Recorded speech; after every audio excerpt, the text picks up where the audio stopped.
This will be a demonstration of the Quickdraw weaving program's pattern edit controls, primarily the initial mouse control functions. In this particular case, I'm using a 3-button scrolling mouse. The left mouse button, yes, for a warp here.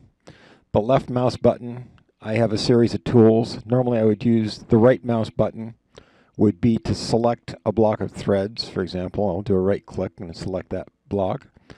The scroll wheel controls the zoom. As I scroll in, the blocks get bigger. As they get bigger, you'll notice it will fill in the numeric values on which shaft and which treadle things are on, and also enable the shaft shuffler so you can rearrange the sequence there. The other thing I can also do, if I use the number keys, 1, 2, 3, 4, 5, 6, 7, 9, it will show the threads. A lowercase a through a lowercase w would give you threads 10 through 32. Now, the specific mouse functions here, the left mouse tools. If I do a line tool, it will draw a straight line. That will apply the warp, the tie-up, and the weft editors. The free tool would allow you to go through and just kind of draw a freehand line. Similar is true in Tieup, as well as in the Weft edit. The straight twill tool is a little bit different between warp, weft, and Tieup. For warp sequences, I can drag a sequence as high as I want, as far to the left as I want. If I start in a corner, I can come down. I can go take it up or down the other direction. Same thing in the weft sequencing. In the Tieup, that gets a little bit different. Note I am in the straight twill tool. If I drag the first treadle across to the 16, it will carry that across, so I can fill in the entire tie-up that way quickly. If I go back to the weft editor, I also have a point twill tool. The point twill, my height determines how many shafts I want to do. The similar thing on the weft editor. Doesn't really have a function in the Tieup editor. I also have an ability to paste a block. Let me first grab some threads here. If I copy those, if I do the paste function, it will repeat that sequence. Note the marks on top at the end of repeats.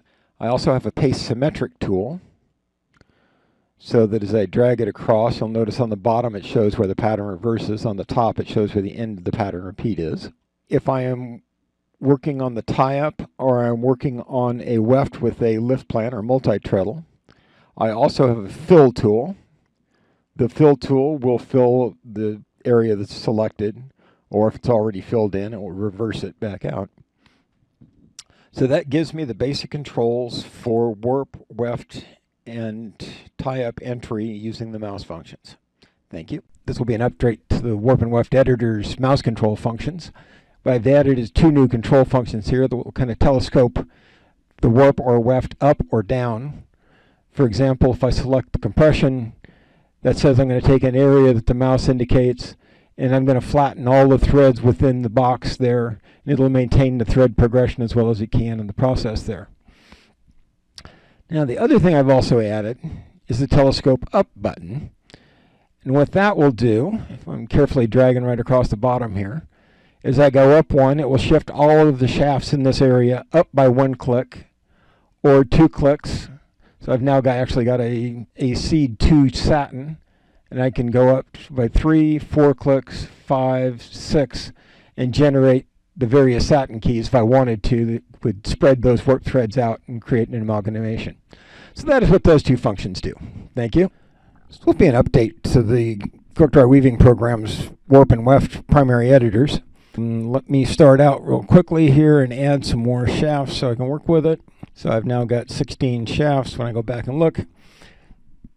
Now normally when I select a couple of threads, it will select the entire shaft block available. Now the mystery little question mark over here determines what pace. If I ask for the enable shifting, it will actually now allow me to go back in and copy just a few selected threads. So I can copy those and say if I want to paste those, I can now come back in and it will just paste whatever block of threads I had copied in there.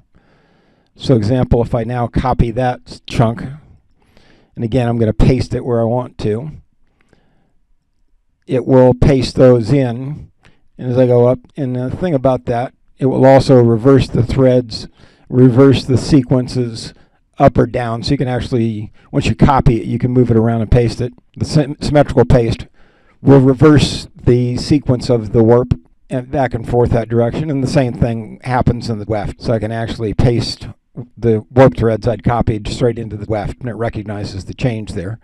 It's going to do the same kind of functionality. So that is how you can actually manage selected threads.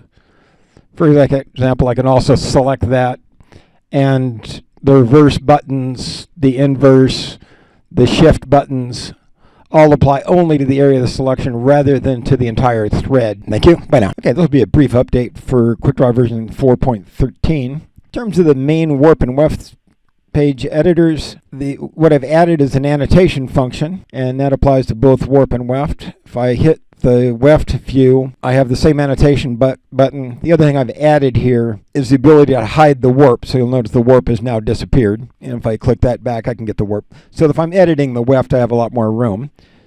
In terms of the annotation functions, I'll do a separate video talking about how to create those, use expand repeats, and that kind of thing. So thank you. Bye now.